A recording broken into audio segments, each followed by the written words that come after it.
Hello everyone, welcome to Achievers IS classes. Today, we are starting a new initiative where we'll discuss one of the most important topics of the week gone by. The topic of discussion for today's class is the special report on global warming by the Intergovernmental Panel on Climate Change. The report talks about the impacts of global warming of 1.5 degrees Celsius above the pre-industrial levels and related global greenhouse gas emission pathways in the context of strengthening the global response to threat of climate change and sustainable development. This is significant because global warming, which is a result of climate change, has increased the vulnerability of the social and biological systems with various extreme weather events. Due to global warming, there is an increase in the global temperatures, which has not only affected the precipitation patterns all over the world, but has also led to sea level rise in many areas due to the melting of glaciers. Further, climate change has several ill effects on physical ecosystems like forests, coastal areas, on important natural resources and their availability like water, which determines the productivity of agriculture.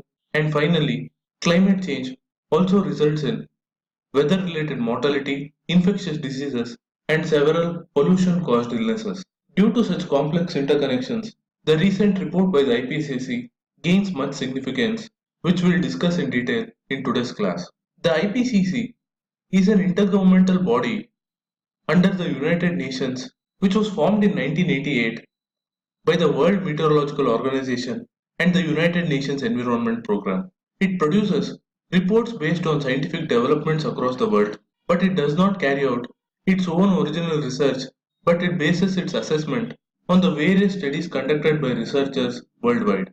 The aims of the IPCC are to assess scientific information relevant to human induced climate change, the impacts of human induced climate change, and the options for adaptation and mitigation to reduce the harmful effects of climate change. The report highlights the harmful effects of the global rise in temperatures for different regions like South Asia, Africa, etc. But we'll look into the effects of such climate change on India in closer detail.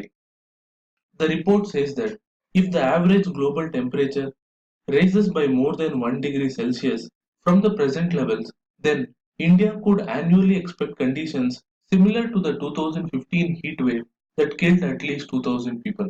Therefore, the panel studied the feasibility of keeping the average global temperature from rising beyond 1.5 degrees Celsius from the pre-industrial times.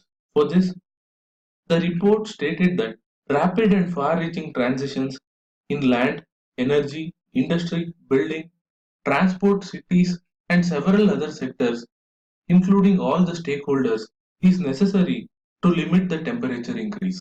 Further, the report also highlighted the challenges given that one of the leading polluters, US, has withdrawn from the Paris Accord. It has also highlighted the limited utility of the several carbon capture and storage techniques which are still unproven on a global scale and might carry significant risks for sustainable development. Given this background, now let's look into what are some of the important treaties and instruments to tackle climate change.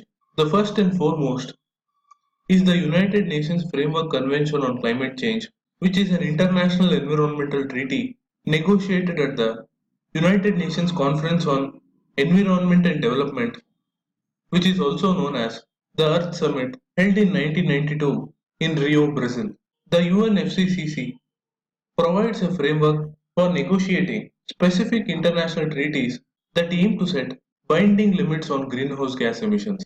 In this regard, the objective of the UNFCCC is to stabilize greenhouse gas concentrations in the atmosphere to a level that would prevent dangerous consequences to the environment.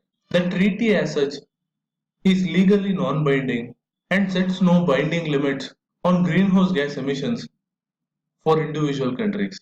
The Kyoto Protocol, which came into effect to implement the UN Framework Convention on Climate Change, is a global treaty with binding limits on greenhouse gas emissions, and it is aimed to cut emissions of greenhouse gases across the developed world by about 5% by the year 2012 compared with the 1990 levels. The protocol was based on the principle of common but differentiated responsibilities with a higher burden of cutting down the GHG emissions on the developed nations. The Paris Agreement does away with the principle of common but differentiated responsibilities but introduces the new concept of intended nationally determined contributions where each country will voluntarily pledge its commitment on cutting down the greenhouse gas emissions and thereby contribute towards limiting the global rising temperature. Having seen the international mechanism which is put in place to look into the issue of climate change, now let's look into the National Action Plan on Climate Change which was formulated by India in 2008 in order to tackle climate change and global warming. The components of the National Action Plan include the National Solar Mission, which aims at increasing the development of solar technologies and the production of solar energy. The National Mission for Enhanced Energy Efficiency, which aims at reducing energy consumption.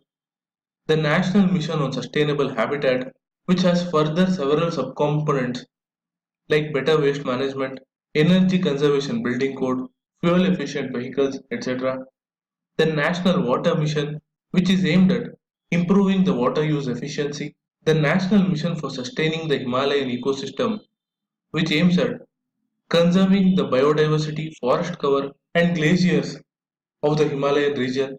The National Mission for Green India, which aims at expanding the forest cover to 33% of the India's territory. The National Mission for Sustainable Agriculture, in order to build climate resilient agricultural ecosystem, and finally, the National Mission on Strategic Knowledge Platform for Climate Change, which is aimed at promoting research with respect to climate change, involving even private sector stakeholders in developing technologies with regard to adaptation and mitigation measures. In addition to the National Action Plan, the government has also committed itself under the Paris Agreement to reduce the greenhouse emission intensity by 5% from the 2005 levels and also increase the existing carbon sink to absorb 2.5 to 3 billion tons of carbon dioxide by the year 2030. On that note, I'm wrapping up today's news analysis. Do like, share, and comment to support this initiative. Thank you for watching. Have a nice day.